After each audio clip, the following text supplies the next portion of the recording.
구독, 좋아요, 알림 설정 감사합니다. 안녕하세요. 광주 힘찬부동산 TV의 힘찬입니다.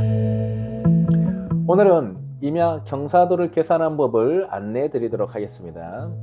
임야 경사도에 따라서 개발행위 여부 또는 절대 농지나 한계 농지가 구분이 지어집니다. 그래서 경사도를 계산한 법은 매우 중요할 것입니다. 그래서 저 힘찬이 순서만 따라하면 누구나 다 쉽게 계산할 수 있게끔 그 순서를 안내해 드리도록 하겠습니다. 그럼 다 같이 컴퓨터 화면을 보도록 하겠습니다. 네, 계속해서 임야 경사도 계산하는 법을 안내해 드리겠습니다. 그래서 임야 경사도를 계산해야 되는 이유는 개발행위 여부가 이제 결정 나기 때문입니다.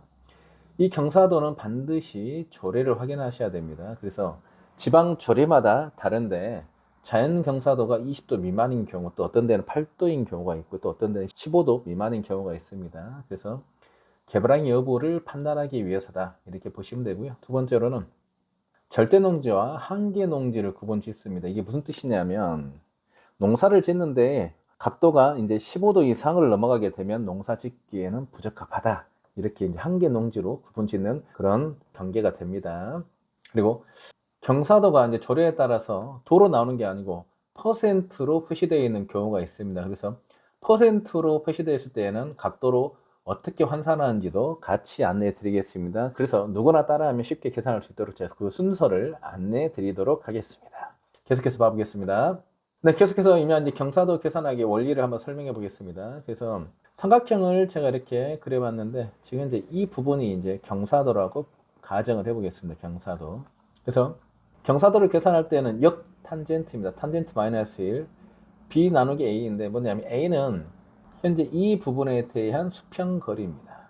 그리고 B는 이 부분에 대한 이제 수직거리인 거죠. 그래서 탄젠트 마이너스 1은 무슨 뜻이냐면 역탄젠트라는 뜻입니다. 그래서 역탄젠트 B 나누기 A입니다. 근데 이 부분은 너무 어렵게 생각 안 하셔도 됩니다. 역탄젠트 계산기가 있기 때문에 우리는 그 계산기에다가 B 나누기 A를 해가지고 그 값을 넣어주기만 하면 경사도가 바로 나옵니다. 그 부분은 제가 잠시 안내를 드릴게요. 그리고 지방 조례에 따라서 경사도로 표시되는 게 아니고 이렇게 경사율, 퍼센트지로 나오는 경우가 있습니다. 퍼센트는 A 수평거리, 이 부분이죠. A 수평거리의 B 수직거리 얘기입니다.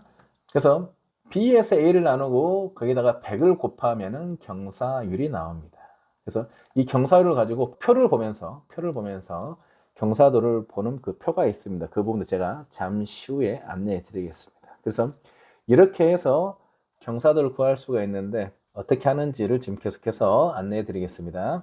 네, 계속해서 임야 경사도 계산하기를 해보도록 하겠습니다. 그래서 순서만 따라하면 누구나 쉽게 계산할 수 있도록 제가 그 순서를 작성을 해봤습니다. 첫 번째로는 카카오맵 지도를 엽니다. 이제 그 이유는 뭐냐면 임야에 대한 등고선을 보기 위해서 이제 지도를 여는 겁니다. 그 두 번째로는 등고선이 나와 있는 임야의 거리, 이 임야의 거리가 바로 이제 좀 전에 제가 보여드렸던 A의 수평의 거리입니다. 이 부분을 측정을 합니다.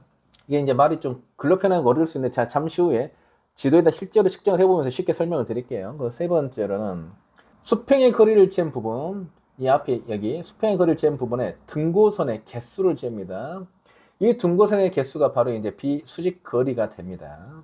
그래서 등고선이 하나냐 두 개냐 세 개인데 그 등고선 하나당 10m의 높이를 뜻합니다. 그래서 6개면 이제 60m다. 즉 수직의 거리는 60m다. 이렇게 이제 계산할 수가 있겠죠. 그래서 등고선 개수에다가 곱하기 10을 한 값에다가 이마의 거리를 나눠주는 거죠. 그러면 그 값을 바로 역탄젠트 계산기에다 입력하시면은 바로 각도가 나옵니다.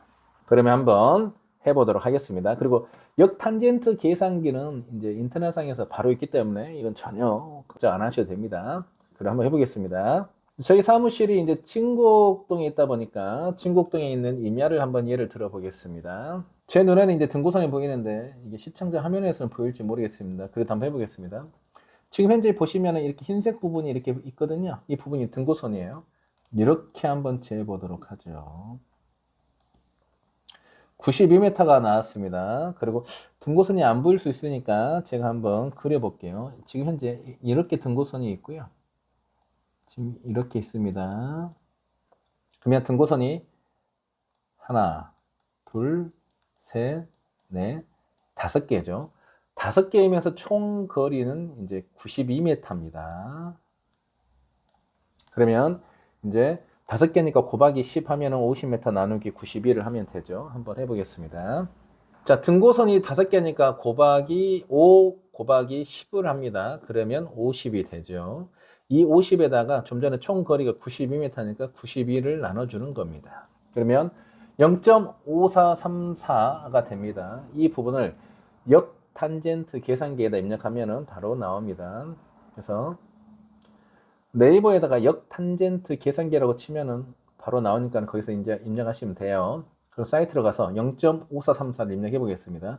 0.5434는 하면 역탄젠트 계산기에다가 0.5434를 입력을 했더니 계산을 누르니까 28.5도가 나왔습니다.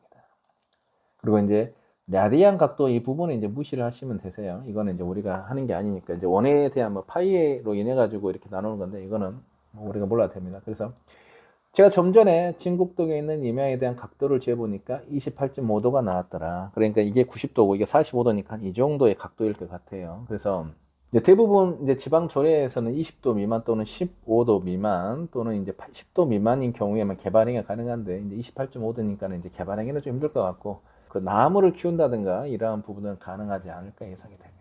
그래서 이러한 형태로 이제 각도를 계산하면 됩니다. 그런데 지방 조례에 따라서 경사도로 나온 게 아니고 경사율로 나오는 경우가 있습니다. 그래서 지방 조례에 보면 대체적으로 그 조례에는 자연 녹지는 경사율이 30% 이하인 경우 또는 일반 임야는 45% 이하인 경우라고 표시가 되어 있습니다. 그러면 우리가 이 경사율 표를 보고 찾으시면 되는데 30%면 여기에 해당되죠. 30%면 각도로 환산하게 되면 16.7도입니다.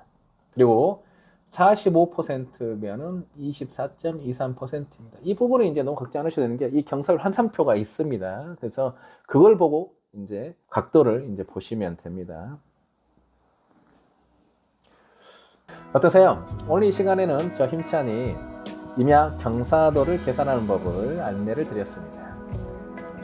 임야 경사도에 따라서 임야의 개발행위 여부가 결정나기 때문에 이 경사도는 대단히 중요한 것이라고 보시면 될 것 같습니다. 또한 임야에 대한 토지 가격을 결정하는데 결정적인 요인이라고 보시면 될 것 같습니다. 그래서 오늘 드린 정보가 도움이 되셨기를 바라면서 이만 줄이도록 하겠습니다.